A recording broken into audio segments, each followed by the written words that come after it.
आज का ये प्रोग्राम यौम पैदर के उन्वान से है, क्योंकि ये मुनासिबत 13 रजब की मुनासिबत से है, क्योंकि हमारा मौला अमीर अल मोमिनीन अली इब्न अबी तालिब अलैहिस्सलाम की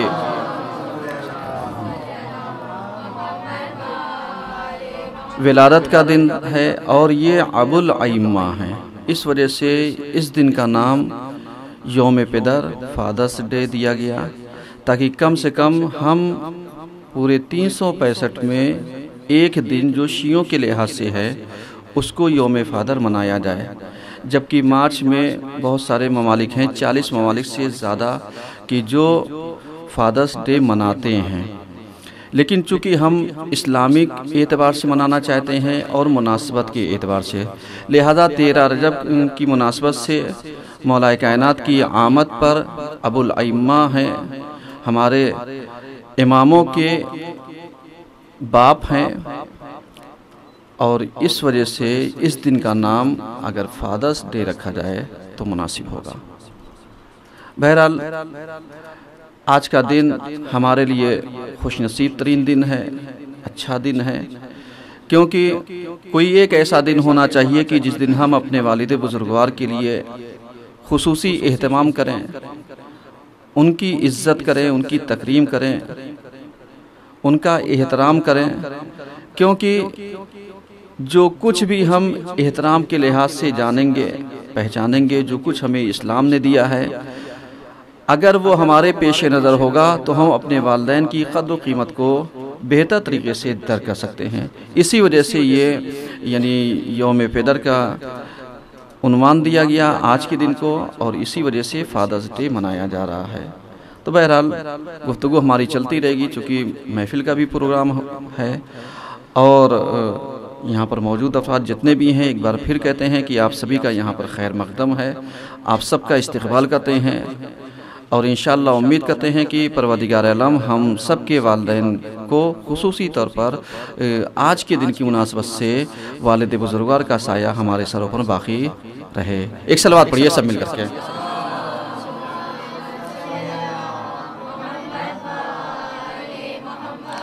इसी हवाले से गुजारिश करेंगे जनाब मौलाना अब्बास मेहदी साहब से कि वो आएँ, मुख्तसर से लफ्ज़ों में अपनी बातों को आप तक पहुँचाएँ।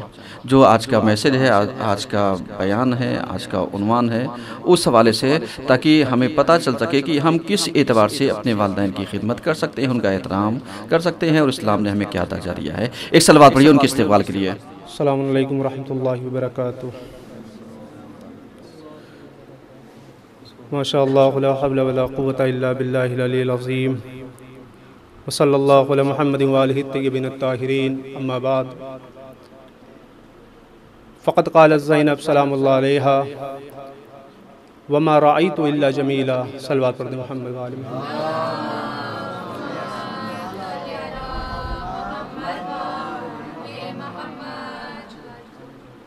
बयान यौम पैदर के हवाले से करना है, लेकिन उसूल ये होना चाहिए मेरा कि अगर बच्चों को आया करा जाए तो पैदर का किरदार खुद ब खुद आया हो जाएगा, क्योंकि ये क्लासेस जो लग रहे हैं ये बच्चों के हैं, बच्चियों के हैं। तो लिहाजा मैंने भी अली की एक बेटी, जिसको जनाब ज़ैनब सलामुल्लाह अलैहा कहते हैं,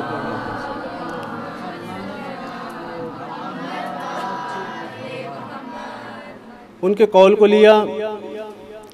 हर इंसान का उसूल ये होता है कि इंसान ये सोचता है कि कामयाबी इस चीज़ में है कि इंसान आ जाएगा मदरसे में, कामयाब हो जाएगा। मदरसे में आना कामयाबी की अलामत नहीं होती है। रिदा पहन के मदरसे में आ गया इंसान, या और आसानी से कहा जाए बच्चियां मदरसे में आ गईं, वो ये सोच रही हैं कामयाब हो गए। लेकिन अगर घर वालों को देखा जाए,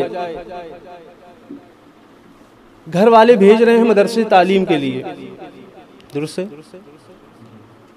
इंसान मदरसे के लिए आया, लेकिन रिदा तब तक रही जब तक हम मदरसे में रहे। बहुत ही माजरत खां हैं, जुमले सख्त हैं लेकिन कहना पड़ रहा है। रिदा तब तक ही रही कि जब तक हम मदरसे में रहे। जैसे ही मदरसे से घर गए और वहां से अगर चौराहे तक भी जाना हुआ तो रिदा को बालाए ताक रख दिया, ऐसे ही चले गए। इंसाफ से बताइए, अब यहाँ पर बाप का किरदार सामने आएगा। अगर बच्चियां, बेटियां, घर की औरतें बगैर रिदा कहीं चली जाएं तो लोग किसको कहेंगे? बाप को कहेंगे या खुद को कहेंगे, आपको कहेंगे? हर शख्स यही कहेगा बाप को कहेंगे। यानी जैसा जैसा बच्चे करते चले जाएंगे बाप का किरदार अया होता चला जाएगा। जनाब ज़ैनब जब दरबार शाम में गई हैं, दरबार यजीद में गई, तो सामने वाला यही कह रहा है, ज़ैनब हमने आपके भाई को मारा, हमने आपके भतीजे को मारा, हमने आपके भांजे को मारा, हमने आपके घर वालों को मारा, हमने सर से चादरें छीन ली, हमने आपको बेपर्दा कर दिया। ये बताइए आपने अल्लाह को पाया कैसे? कैसा पाया अल्लाह को? इंसाफ से बताइए। यही कोई आपसे सवाल करे या हमसे सवाल करे कि हमने आपके घर वालों को मार दिया, आपके भाइयों को मार दिया, आपकी बेटियों के सर से चादर छीन ली, हमने सब कुछ कर लिया, आपने अल्लाह को कैसा पाया? हमारे जो जुमले निकलने चाहिए वो क्या होने चाहिए? अल्लाह ने हमारे साथ माअज़ल्लाह नऊज़ुबिल्लाह अच्छा नहीं करा। क्या हमारे ही घर था और कोई घर नहीं था? हमारे ही रिश्तेदार थे और किसी के रिश्तेदार नहीं थे? हमारे ही चाहने वाले सिर्फ थे और किसी के नहीं थे? लेकिन जनाब ज़ैनब जो कह रही हैं, सामने वाला कह रहा हमने ऐसा ऐसा ऐसा ऐसा ऐसा करा, लेकिन जब जनाब ज़ैनब से पूछा ये बताइए आपने पाया कैसा, तो वो करी वमा राई तो इल्ला जमीला, हमने अच्छाई के सिवा कुछ पाया नहीं है। ये किरदार ज़ैनब नहीं बोल रहा है, ये अली का किरदार बोल रहा है। ये ज़ैनब का किरदार नहीं है, ये किरदार अली है। और यहाँ पर रुक कर एक और जुमला कह दिया जाए। जो बच्चियां ये कहती हैं कि जनाबे ज़ैनब माअज़ल्लाह दरबार में गई, रिदा नहीं थी, चादर नहीं थी। सिक्के का एक पहलू आपने देखा कि चादर नहीं थी, लेकिन दूसरे पहलू को आपने नहीं देखा। अगर चादर नहीं थी तो चेहरे को ढाका किससे? बालों से। और लहजे में किसके बात करी है? इमाम अली के। इंसाफ से बताइए, अगर आप में ये कुव्वत पाई जाती है तो आप भी जा सकती हैं। बिल्कुल खुले अल्फाज में बयान कर रहा हूं। अगर आप ऐसा कर सकती हैं, बात के लहजे में कलाम कर सकती हैं, तो बिल्कुल जाइए, मामला और आगे बढ़ाया जाए। जनाब ज़ैनब ने फिर जुमला कहा, यज़ीद फ़क़िद कैदक वस आसाय वला आसिब जोहदक फ़वल्लाहि ला तमहु ज़िक्रना वला तुमीत वहयना। हमको लाख कैद कर लो, लाख बंदिशें लगा लो, लाख मारपीट करो, लाख ताज़ियाने लगाओ, लाख दुर्रे मारो, लाख तमाचे मारो, हमारे सरों से चादर छीन लो, लेकिन यज़ीद इस बात का ख्याल रहे तुम जितना हमको परेशान करोगे उतना ही ज़लीलो ख़ार होगे। अल्लाह जिसके जिक्र को बचाना चाहता है उसको रुतबा देता है, और जिसको कम करना चाहता है उसको जलील कर देता है। ये यजीद जो कैद कर रहा है, ये किस बिना पर कर रहा है? क्या ज़ैनब से कोई जाती दुश्मनी? इमाम हुसैन से जाती दुश्मनी? कहा नहीं, ये सिर्फ और सिर्फ बाप की दुश्मनी है जो जनाब ज़ैनब से ली जा रही है, इमाम हुसैन से ली जा रही है, और जितने भी करबला के हैं शुहदा, सबसे ये दुश्मनी निभाई गई। लेकिन जब बाप अच्छा होता है तो बेटा हुसैन जैसा सामने आता है, लेकिन अगर बाप अच्छा ना हो और आसानी से जुमला कहा जाए जिसके बाप का पता ना हो तो वो यजीद ही हो सकता है, कोई और नहीं होगा। इंसान के किरदार मालूम करना हो तो मालूम चले कैसे? किरदार पहचानने के कई तरीके होते हैं, जिसमें से एक मुख्तसर तरीका जो हमारे उस्ताद मुझसे कहा करते थे कि हुजूर ये बताइए, आइए चलिए फिल्म देखा जाए। मैंने कहा हुजूर कोई हर्ज नहीं है, मैं बिल्कुल वाज़ेह तौर पर बयान कर रहा हूँ, कोई छुपी हुई बात नहीं है, चलिए फिल्म देखने चलते हैं। मैंने किबला आप ऐसी बात कर रहे हैं, फिल्म की बात का कोई हर्ज थोड़ी नहीं है भाई, फिल्म देखेंगे चले आएंगे। सिर्फ पैसे का खर्चा है, बाकी कुछ नहीं। मैंने कहा ठीक है, अच्छा चलिए। मैं उनके साथ चला, सिनेमा हॉल पहुंच गया, फिल्म को देख लिया। जैसे ही वहां से बाहर निकले हुजूर आ रहे थे। हुजूर ने देखा, बेसाख्ता एक जुमला कहा, लाख ये मौलवी हैं लेकिन इनके वालिदैन अच्छे नहीं हैं। मैं सवाल करूं हुजूर से कि भला काम तो हमने करा है ना, फिल्म तो हमने देखी है, गलत काम तो हमने करा, गलत फेल को हमने अंजाम दिया, वालिदैन से क्या ताल्लुक? वालिदैन से ताल्लुक इतना है कि काम आप करेंगे, नाम वालिदैन का होगा। और आसानी से जुमला कहा जाए, यहां रुतबा पा गए, वालिदैन रुतबा पा गए। यहां खुदा न खास्ता नाकामी हाथ लग गई तो ये नाकामी आपकी नाकामी नहीं होगी, वालिदैन की नाकामी होगी। और जब अली की विलादत हुई, 2 से 4 मिनट घबराइएगा नहीं, एक सलवात पढ़ दे मोहम्मद वाले मोहम्मद पर।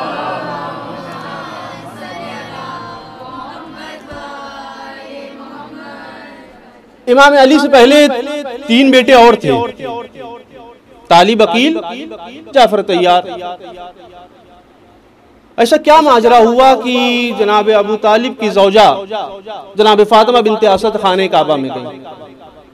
भाई 3 बेटे और भी तो थे। और आसानी से जुमला कहा जाए, घर में किसी के 4 बेटे हों, एक को औलवियत दे रहा हो, 3 का कोई ख्याल ना हो, महल्ले वाले भी कह देंगे हुजूर देख रहे हैं आप, 3 से मोहब्बत नहीं है, 1 से बहुत मोहब्बत है। अरब का दस्तूर भी यही था, दस्तूर अरब भी यही रहा। जब 3 बेटे पैदा हो गए, दुनिया में आ गए, तो लोग कुछ ना बोले।